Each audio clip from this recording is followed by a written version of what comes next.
Hello and welcome back to another episode of Careers Night, the podcast where we ask our guests, what's your job and how did you get it? Today's episode's a really enjoyable conversation with a former colleague, Suzie Gray. It's an episode that I was really excited to record and a conversation I was keen to have with Suzie, as she was my former HR manager, and we had some really interesting conversations when we were in that dynamic. And you know, her passion and her commitment to diversity and inclusion is one that's really fascinating to me. So, look, I just hope that you enjoyed the conversation as much as I enjoyed having it.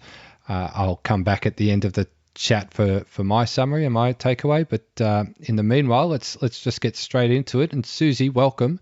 And if you can just start by telling us what your job is. Yeah. So my current job is Director of People and Culture at Fonterra. So I've formerly been in the role, since earlier this year. I was in a secondment or acting capacity earlier in the year and confirmed permanently a couple of months ago. So as you know, Fonterra, you know really quite closely. You were there longer than I've been here. I've been here 5 years now. So a big dairy company, New Zealand owned, and from an Australian business perspective, we employ about 1,500 people, both in head office and across 8 manufacturing sites. So my job is to lead the people and culture function, of which we've got about 16 employees, and you're working really closely with leadership teams across the whole business to make sure that we're doing the best by our people, and one of our most valuable resources, really. So, really? Yeah, that's the role I'm in today. Going a bit deeper in the people and culture side, obviously the people we know through a typical HR function and looking out for that side of things. Can you tell us a bit more around what the culture side of the role and the title involves? Yeah, that's a great question. I mean, the cultural side is one of those intangible things that makes a company really quite different to another company. And we've been having a lot of conversations about that recently. So if you take Fonterra and you compare us to some of our other competitors, you know, they'll be on par with a lot of things. So, you know, top brands, sure, amazing facilities that can take the milk and create these products. They've got the infrastructure, all of those types of things. And they're all the things that are pretty easy to replicate, really. But the culture is that intangible bit that's really quite hard just to be able to design on a page and say, all of a sudden now we're changing our culture and we're going from this to that. You just can't do it. It either happens really naturally or you've got to be really quite deliberate about it. And I think at Fonterra, we've got a little bit of both, really. I think naturally there's a bit of a tendency to have a high degree of care for our people. And so you hear that a lot when you talk to people, what differentiates us and what makes coming to work great and what keeps you here. And it is that culture of care and kind of humbleness. And I think that goes back to the roots, the fact that, you know, we're working closely with farmers and we're a co-op. Been a little bit more of a deliberate decision to add to that. How do you then continue to have that edge and ensure that you're future focused and fit for kind of all the challenges that will come up in the future? And so that's the part that we've been doing a lot of work with, and particularly around, so saying, yeah, we've got a lot of care, and then but what else is needed?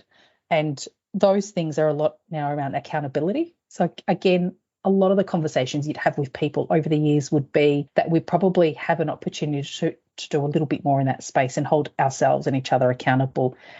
And with that, have the conversations that need to be had. So we have this kind of concept of being able to say what needs to be said, when it needs to be said, and in the right way, to be able to build that culture of high psychological safety. And so we've been on a bit of a journey over the last few years, really. How do we know ourselves a little bit better? How do we know each other? And how do we be quite deliberate about doing things differently so that people can voice and they can say what needs to be said that otherwise perhaps would have been held back, because that's a pretty natural tendency to do that. Within that, what's the overlap with all of that across 1,500 employees, laddering up to yourself as the Director of People and Culture? What's the day-to-day for you look like in moulding and getting that culture as a point of difference to your competitors? Feels like there's a bit of pressure on there, Chris. What does it look like day to day? I think for us, a lot of the focus is on the leaders. So leaders play a massive role, and we're doing quite a bit of work on enabling our leaders to be clear on the role that they can play with that. Because when you work in a team, usually, the few people in your team are probably 70-80% of the time, they're the people you're interacting with. So that's your lived experience of what the culture is. So if you're a production worker over in Cobden, for example, one of our plants, you don't have day-to-day interactions with people at another plant or head office. So your experience of culture is within the group of people that you work with majority of the time. And so a lot of that will kind of fall on the leader to be quite deliberate and think about what that looks like. And so that's where our attention has been over the last few years and will continue to be. So building the skills of leaders to be able to kind of shift what leadership used to be like and what we thought leadership was in the past to what leadership is going to need to be in the future. So from a day-to-day perspective, I think the role of the leader is going to be really quite critical.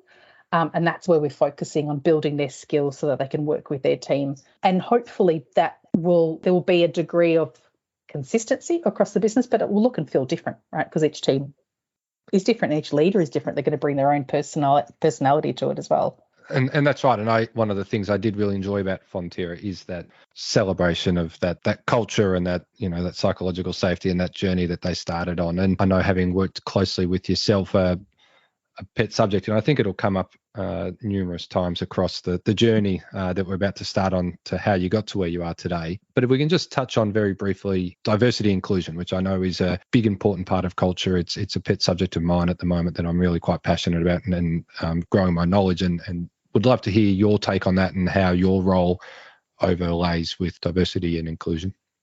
Yeah, it's one of those topics that it can be quite simple and quite complicated at the same time, and can be quite emotive depending on kind of where you sit.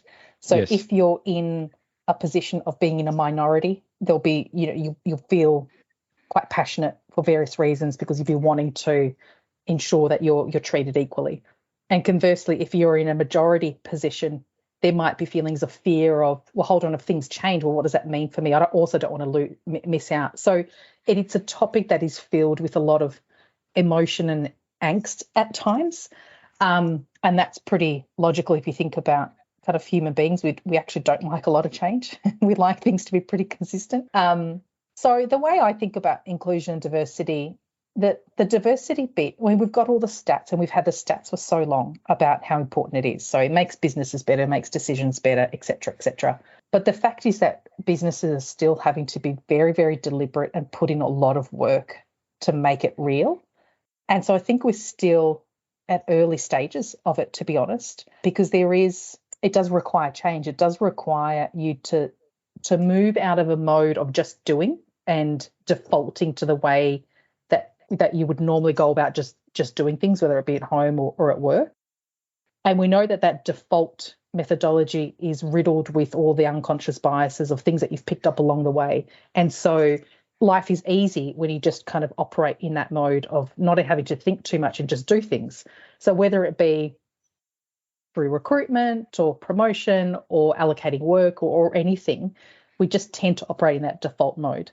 And so a lot of the work around inclusion and diversity is deliberately trying to get people to pause and just move out of that default mode and just sense check a little bit to say, hold on a second, you've got, and it's logical that you'll have preconceived ideas on a lot of things, and they're not bad. They're there because we need them for survival. But at times you might need to sense check that and make sure that those biases that you have are not unwittingly or unconsciously, not allowing somebody to have an opportunity. It's just a huge topic, and one of my favourite elements of it at the moment is discussing it and debating it, because I think within those discussions, and it is often a debate around, should I miss my job in order to support diversity? And the robustness of those debates and those conversations just go to prove the importance of it, in my opinion. Next obvious part of our conversation is to rewind the timeline a whole lot and understand what your individual journey was to. So I like to start thinking back 16, 17. What did you want to be? Yeah. So when I was younger, there were two professions that I wanted to have. And this is when I was like a kid and I didn't really know much. I wanted to be a flight attendant because I thought it was really glamorous. Yes. And I wanted to be like a fashion designer, although I've got no ability to draw or really even fashion at all. And I think if I was a flight attendant now, other than the travel part, I think I'd go nuts. But when I got into high school, the one subject that I loved the most was psychology. I just thought it was fascinating. There was so much to uncover, and I loved people. I loved learning about what makes people tick and why they do certain things. And so at that point, once I was getting into later high school, I was pretty clear I was going to be a psychologist. So I got into uni, did psychology, and did a double degree, not a double degree, sorry, double major in criminology as well, because I just thought it was fun. And by the time I finished my undergraduate, I realised that, well, criminology, thanks for that. That was interesting, but I'm not going to pursue a career in that. And psychology I still love, but I didn't want to be a psychologist, certainly not a clinical psychologist, because I didn't think I'd be able to deal with other, day in, day out, dealing with kind of, heavy problems. Yes. And I recognised that it took a particular type of a personality, and that wasn't mine. So I took a year off and went travelling, etc., and then came back, and I decided that the area of psychology that I loved was more in the organisational psychology bit. I was, really interested in understanding, people come together in organisations and they need to do stuff. But boy, isn't that interesting, right, to understand how that all works. So I went back and did my postgrad in HR and IR because a friend had done that, and I thought that's gives me the practical element, and plus all the commerce people seem to have so much fun at uni compared to the psych people. So I did that and really enjoyed it, really enjoyed the HR and IR side, and then started out my first role at Crown Casino, actually. So I was working there casually as a blackjack dealer Right. while I was at uni. Oh, I don't think I was very good at it, but I did all right. Crown at the time had a great, internal recruitment policy of, supporting talent coming through, which was brilliant. And they had an entry level HR role, HR coordinator job, and I almost didn't take it. Actually, I almost didn't apply for it because I had in my mind that I'd go off traveling again. And then I kind of looked around and saw all my uni friends were applying for jobs, and it was pretty hard to get a role at the time to get your foot in the door. And I thought, geez, I probably should apply for a job and be a bit serious for once. And I got that. So that's where I started my career as a HR coordinator at Crown Casino. Wow, that's we've obviously not had this conversation, and that's not what I was expecting. What is a HR coordinator at Crown Casino? It was actually interesting. My reflections even back then and now were, I wonder how, if my career would have looked different or if I had started in a different role. So a lot of my colleagues or uni friends at the time actually found it hard to get into HR, so they went into recruitment, which was kind of the sideways step to get in. And one of them still in recruitment, and the other one then made a transition back into HR. Another friend got a graduate job at Telstra and she's gone gangbusters and done amazingly well. And so the role that I went into was a new role, and it wasn't overly structured. It was a bit kind of loosey-goosey, really. And my manager, who was great, was a little bit too senior. He was kind of general manager level. And so what that meant was I didn't really have a very clearly defined role, and a manager who was kind of closer in hierarchy to really kind of support and structure and give mentoring, guidance and advice. And I've reflected on that over the years, wondering if I'd started in a different type of a role where it was a bit more structured, or, for example, a graduate role in a business where you've got rotations, etc. I wondered if that even would have accelerated my career a little bit faster. And I think it probably would have. I had a great time. I loved it at Crown. The role that I had, it felt like a bit of a mismatch of lots of different things. And I had two roles during that kind of 4-year period. The first one, just providing kind of centralized support across the whole business.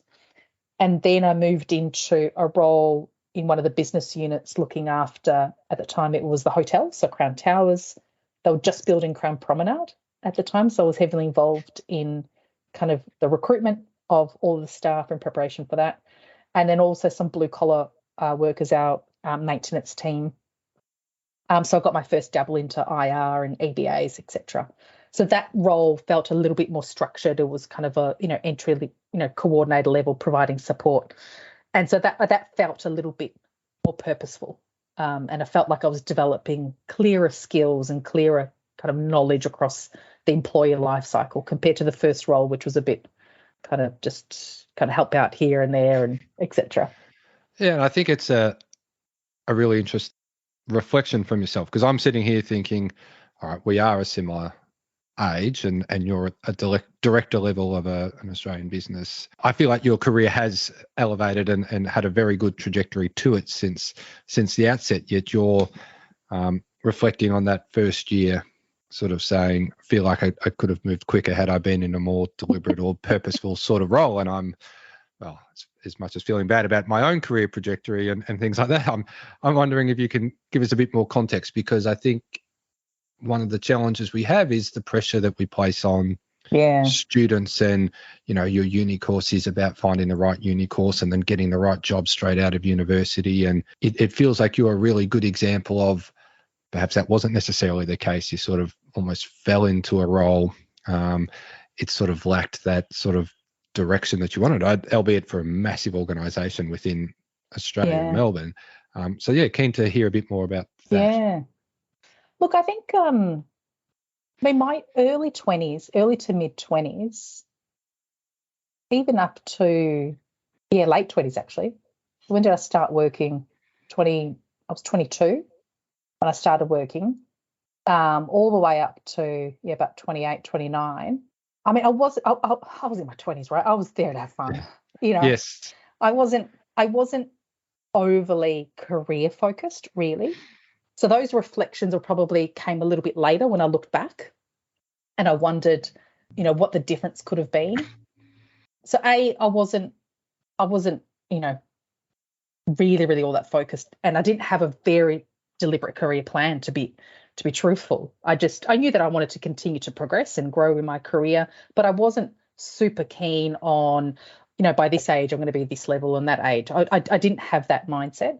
What I knew was I enjoyed the world of HR, and I love the generalist nature, because in a HR career you can either stay generalist or you can go and kind of become a bit of a specialist. But I love the variety of a generalist. So I knew those things, but I didn't have a particular leaning towards industries.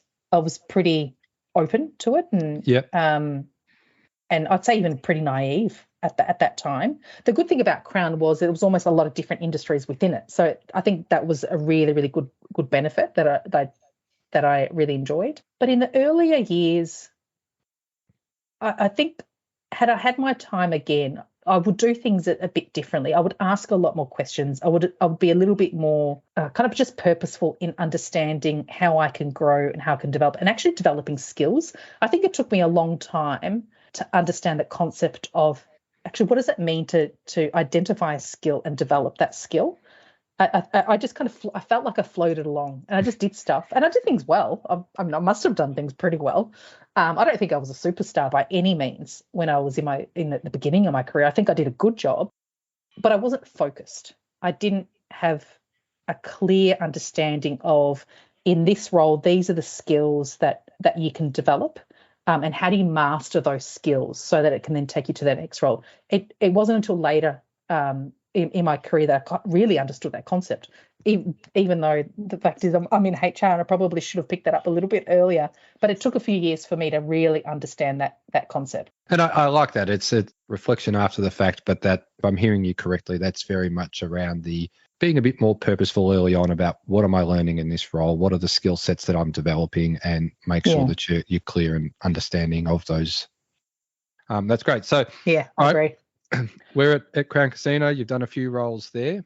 Yeah. We've got to get to a director of diversity and inclusion at Fonterra. So bridge the gap for us. Yeah. So I was mid-20s by this stage, and I still had the itch to travel. I was single, and I decided it was a bit of a spur of the moment final decision, but it was brewing for a little while. So I took off for about a year and a half, quit my job, actually got a leave of absence. But I knew I wasn't going to return. I knew I had to spread my wings. So I did a 3-month stint working at a summer camp in America, which was a bit of a dream that I'd had since uni and couldn't make it work. And I thought it's either now or never. And I just wanted to live it up a little bit, because I knew that the career world would always be there. But I was in my 20s and I was single. So again, this theme of wanting to have fun was pretty strong. So I went on my own, did 3 months at summer camp, and interestingly, there I actually learnt so much there from a management perspective. The owners of this camp were based in Pennsylvania. There was a husband and wife, and I mean they were slick. They were so slick in terms of people leadership and leadership of a group of 100 20-year-olds, strangers coming together, and you've got a week to get them aligned. And we talked about culture before. Create a culture where everyone knows what they need to do, because they're the frontline leaders. And then you've got all these kind of, young kids age 8 to 16 coming in, week after a week. So I actually learnt a lot from them and the way that they led, which has still stuck with me. And then I did a few other bits and pieces, worked at Disneyland and kind of travelled around. And then I ended up in Canada, and I decided to go to the ski fields. And because at this point, a lot of friends had done the London thing, and I had considered it. And I thought, well, yeah, look, if I go to London, I'll get a professional job, and career-wise, no doubt will be beneficial. But I just had no interest in going to London, and I just wanted to see North America. And I got to Vancouver, and I met up with a friend who I'd met, years before, and he had been a backpacker in Australia, and I was, younger and met him, and he actually spurred some of my interest in going to Canada. And we caught up for lunch, and I said, right, I'm in Vancouver, and I've got my visa. I can work for, I think, a year or something. And I figure I've got two options. I can either find a place to live and find a job here in Vancouver, and a proper professional job, or I can head up to the ski fields up in Whistler. And he said, don't even, it's not even a question. You head up to Whistler, because you'll get a job. And I had no money at this point. And I thought, I need to make some money just for travel, if anything. So off I went to Whistler. Anyway, long story short, ended up getting a job in HR, but it was kind of frontline. It was an employee experience representative. So basically just frontline queries and stuff for all the employees on the mountain. So I did that for about 6 months and met my husband there. Actually, he was working in the same building that I was in, which was called the Cabin on Whistler Mountain, kind of quarter of the way up on the mountain, and you got a lot of kind of skiers coming behind you. Anyway, so we met there and travelled around a little bit, went to Europe, and then came back engaged. Came back with a fiance. That's a good trip. Yeah. And then, so then it was time to get serious again. So I thought, okay, I've done my travel, and I've done, that. Now I'm engaged, and I've got to become a serious kind of citizen. So I came back, and again, at the time, I just felt this urgency just to get a job pretty quickly. So I wasn't all that fussy, and there weren't heaps of jobs around at the time. So this was kind of mid 2000s, and I got a job at Fairfax, so working for the Age and AFR, etc. And it was an advisor level role, and it was a pretty cool role, but I left after it was just under a year. I was in a role, again, it was kind of a central role, providing centralized support, and there were just a few red flags for me working there. Anyway, so I made the call early on. So I was starting to get a little bit more serious about my career at this point, and I thought, no, I need to be somewhere where I think I can make a difference. So I made the call to leave and decided to get into the professional services world, and got a job for a law firm. And at the time it was called Blake Dawson Waldron. Today it's known as Ashurst. So they went through a couple of name changes and a merger with a UK firm. So now it's a pretty big global kind of top tier firm. And I remember my interview, and I actually interviewed for a few places, but I really quite liked this company.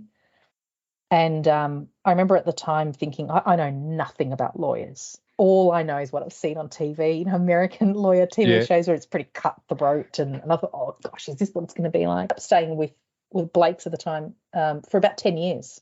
Yeah, right. And really, really enjoyed it. Loved it, actually. It was a great firm. Again, culturally, not too dissimilar to Fonterra.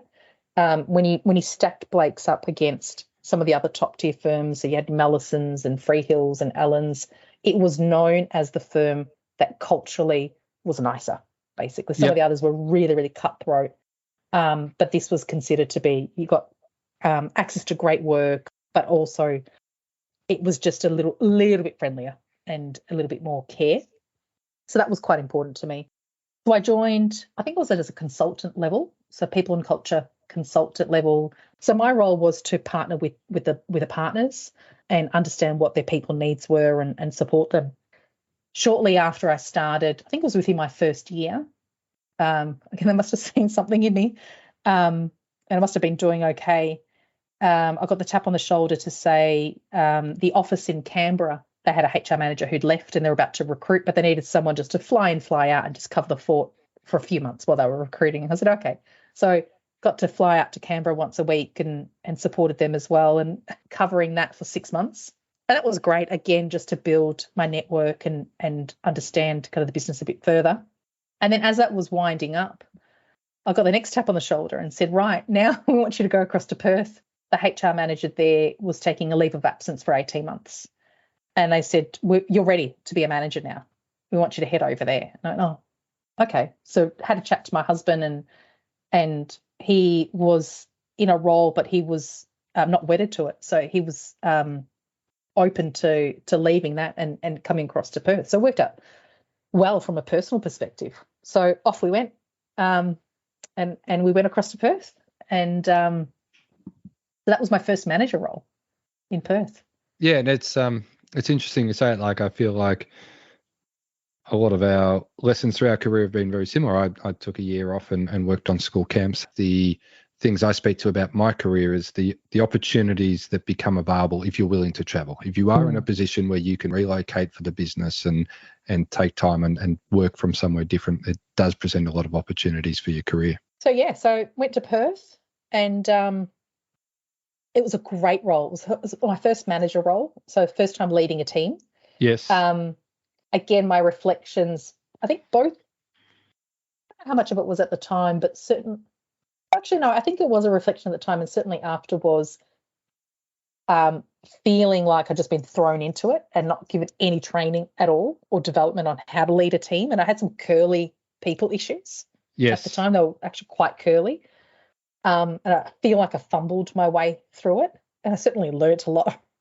Obviously, you learn when you've got the battle scars. But again, if I had my time again, I would probably put my hand up a little bit more than I did and say I actually could do with some sort of formal training, or at least some coaching or guidance or mentoring from a people leadership. I knew my HR stuff. That stuff I was pretty comfortable with. But the people leadership bit was new to me. And I did seek support, but I probably could have been a little bit more deliberate about it. So enjoyed that. Got to dabble in a few different things that I hadn't done before, which was great, and really enjoyed our time in Perth. And then, as foreshadowed, I did give them a bit of a heads up. I was pretty generous and said, look, I'm going to plan to have a baby when I get back. So just so you know, because they'd backfilled my role in Melbourne. And I said, just if you're getting someone there, you might need them for a little bit longer. And lo and behold, that happened. So I came back to Melbourne to have my first child, and then came back to work. So had maternity leave, came back to work, and pretty much on my first day had to tell them I was pregnant again. Which was so embarrassing. I mean, there's nothing to be embarrassed about, but you do, like, as a mother going on parental leave, there is this underlying feeling of guilt that you've what's the word I'm looking for? Put the business in a position of oh God, now we've got to go fill it, etc. So I don't know if Dee had this or others have this as well, but there is an underlying feeling of sort of word I'm looking for of the word will come to me. Inconveniences? Perhaps? Inconvenience, that's the word. That's the exact word. When you do feel like you're being an inconvenience to the business, it's really hard to shake that, actually. Yeah, and it's really interesting. I was talking to Dee, my wife, before this, and she said it'd be interesting to hear this conversation play out. And because one of my reflections recently has been, when I started as a manager, I was single and wasn't in that family stage, and I went through a period where quite a number of my team were going on maternity leave, and I was always internally pretty proud of the way I handled it and thought, hats off, doing it well. It's not until you're on this side of the fence that you sort of fully understand the pressure and the stress that goes into going on to maternity leave, and that career interruption, and that feeling of guilt, as you said, to inconvenience the business. And you mentioned you did it twice. I think you did it 3 times in total. So that's not an insignificant amount of time out of your career. And I'm just keen to understand from a career progression, and how did you navigate that time of your life through making sure work knew you still had aspirations around work? And I mean, for me, it was never a question of whether I would have kids or not. That was just an absolute given. So I don't feel like I ever needed to even think about whether it's a choice or not. So it was just an absolute given. And I knew that, as I said, I already gave them a heads up. When I'm off at Perth, I said, I'm going to try and get pregnant when I'm in Perth. So I'm going to try and time it. So when I'm due to come back, I go on mat leave. I was very open and honest with them at the time. And you can only do that if you have true trust with your manager. You wouldn't be able to do that in all scenarios, but I did have that. So I guess I didn't put too much thought into it. It was just, this is just what's going to happen. I think today would probably be a bit different because now people are more open to, and policies are more open to, the father taking more time off. But when I did it, my son's 13 now, that wasn't really happening. So it wasn't really an option that anyone talked about or explored, and the policies wouldn't have allowed for it, so it wouldn't have been paid. So for me, it was just an absolute given that I'm going to have a kid and I'm going to take a year off, and there's not much, we don't need to think about it too much more. But I did maintain the conversations. Work knew that I was going to be back, and I was still career driven. And I don't recall having to have too many more conversations about it, really. But I felt pretty lucky, and I felt pretty supported. Yeah, I never felt as though I hadn't been supported. Yeah, that's great. And it's really pleasing to hear. And I think,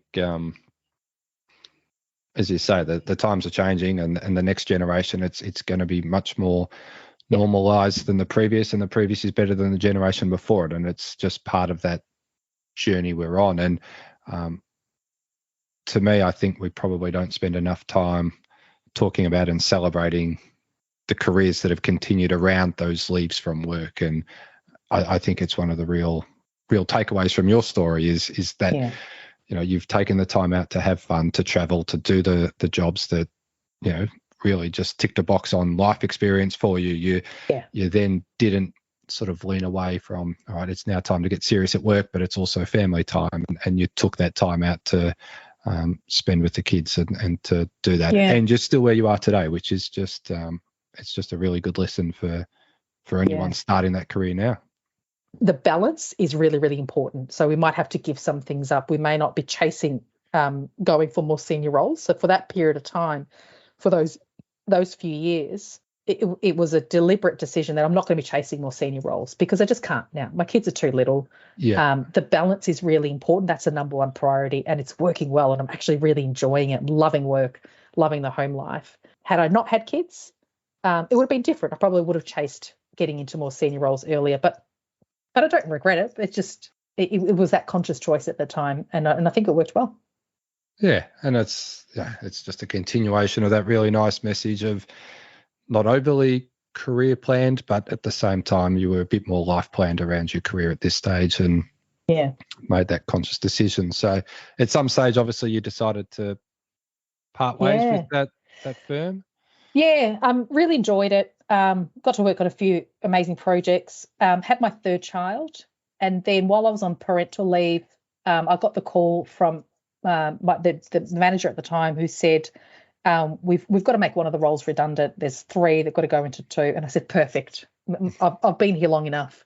And I knew that my colleagues at the time wanted to stay. So it was a win-win for everyone. So I took a redundancy. It enabled me to stay a little bit longer. I was only planning to have parental leave for about 9 months. And I actually wasn't ready to come back. So I ended up having just a bit over 13, 14 months or something like that. And so that's when I felt like I started to get a little bit more serious. Yes. And a little bit, not serious, I was serious, but a little bit more deliberate about the next move. But I was pretty open. I knew I didn't want to move into another law firm. That could have been really easy for me. And I could have stepped up really quite easily. But I felt like I'd learnt what I could learn. There wasn't much more that I was going to be able to do in a law firm. Mm-hmm. And I felt like I needed to get out into the big world, because law Yes. firms being kind of private practice where they're kind of, owned, and it's a simple business model. It's just a service that you're delivering. I felt I needed something a bit more kind of complex, and then, hey, Fonterra, I don't think you could design it even more complex than Fonterra is. So I was pretty open, spoke to a few recruiters, and I said, I'm not quite sure what industry, but the safe bet will be legal. I don't want to do that. The next safe bet will be professional services or banking or something like that. My CV lended itself perfectly to that, and I could have walked in, maybe not walked in, but easily gotten a role. But again, I was worried that it was going to be too much of, the same, and I wasn't going to have that stretch that I was really now yearning for. And so a recruiter told me about this role at Fonterra. It was a 6-month contract at the time. And I thought, well, 6 months, it enables me to suss it out. They can suss me out. I can check it out, totally different industry, and make a call on whether I like it or not. So not knowing really anything about Fonterra. And so I rocked up at Fonterra.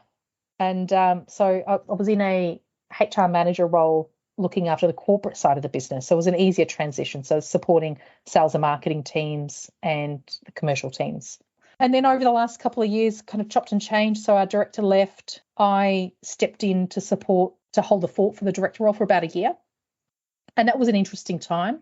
I put my hand up formally for the role, so you might recall. And it was actually a really hard time. So this was during COVID as well. So, lockdown, and, we all went through that. So you're trying to deal with that, and kids working at home, and I was doing homeschooling. So tough. Life was pretty tough anyway in that year, wasn't it? And then you add on top of it, you're working in HR, and all of a sudden your role in the business and supporting the business has been elevated even more. And then there was always this thing hanging over my head of, well, what's the future hold for me? Am I going to be considered for the director? Am I even ready? I don't know. I don't think that I'm ready. And yet, people are talking, people are saying stuff like, oh, yes, Suzie, you'd be great. And it kind of gets you playing with your mind a little bit. And that imposter syndrome really kicked into gear massively. So I formally did put my hand up for the role, and obviously didn't get it at the time. And that was quite a tough period, because I felt almost embarrassed, actually. And I remember talking to a few people about it. I said, why on earth would you feel embarrassed? And I thought, well, because in my gut, I knew I wasn't ready. Yeah. I knew I wasn't ready. I knew it'd be too much of a step up at that time. But yet I almost felt like I was convinced that I should put my hand up and that I'd be ready. Only to be told, a week after, nah, you're not ready. And I thought, well, why did you make me do it? Like I would have been better off not putting my hand up, because I knew I wasn't ready. Anyway, I got over that pretty quickly and realised that, well, that just happens sometimes, and it's what you do afterwards, and it's how you deal with it afterwards that matters. And obviously we got a new director in who was fantastic, and I could see straight away why that decision was made. I was like, of course, you needed something different from what I could bring at the time. And so then I moved into a new role, and that was my first role into a more specialised area, so leading inclusion and diversity and talent. It was a new role for Fonterra, so it enabled me to develop and further develop some of the skills that I hadn't had the opportunity to do, and that was me more of that strategic space. So that was a lot of fun, and that was, Fonterra kind of starting on a blank piece of paper in some of those topics, not so much talent, but definitely I&D, where we just had not even spoken about it previously, and got to work with leadership team and across the business in developing our strategies for both of those areas, which was a lot of fun. And in my mind, I was pretty content, and I thought, okay, I'm really quite happy. I'll do this for 3 years, and then, that might set me up right for the director role.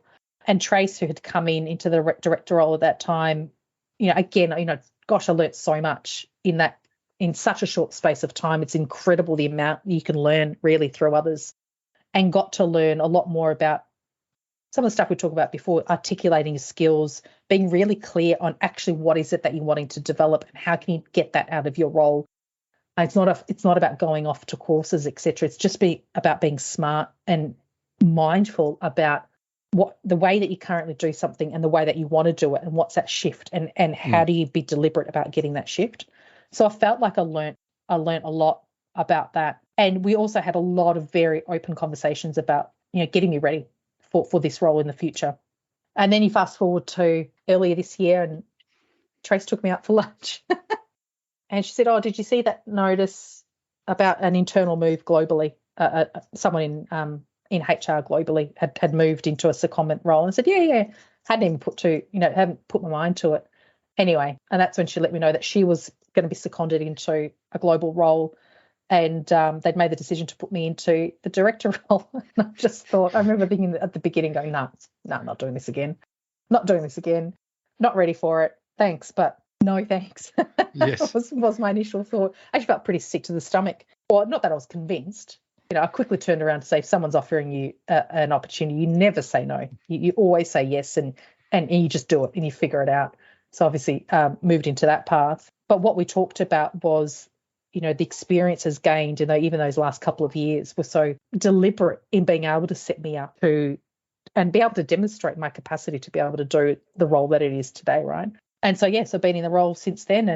And it's amazing. And, I was one of those people who was very confident that you were ready back when you were ready the first time, and our time with you in the role now didn't overlap at all. So, but I have absolutely no doubt that you are ready and the right person for that role. And it's just been really interesting to hear that. Since I always finish with 3 questions, one of which I think we've covered off, which was around what would you do differently, and you spoke about the asking questions and being more reflective right from the very start. What advice would you give someone starting out their career journey now? Probably one of the pieces of advice would be just talk to a lot of people. It's incredible the amount of knowledge you get from talking to people, but specifically about career. And even if you don't know what you're going to ask, just having a conversation, even these kind of podcasts, just understanding what people think and what they do and how they've navigated their career, you just learn so much, and you just get these little pockets of wisdom that you can then bring to yourself and make some decisions. Because there's no one career path, and even more so today compared to what it was in the past, which it was quite a linear career path. These days, you'll chop and change out of industries, functions, you'll go up, down, sideways. That's going to be more and more the norm. And so the more you talk to people about their career and just learning and asking those questions, I think will be the biggest piece of advice I would give anyone. Just as you said, stay curious. Learn from people. It's an incredible resource that you can have. Yeah, perfect. And I couldn't agree more. And that the very last question is, what next for you?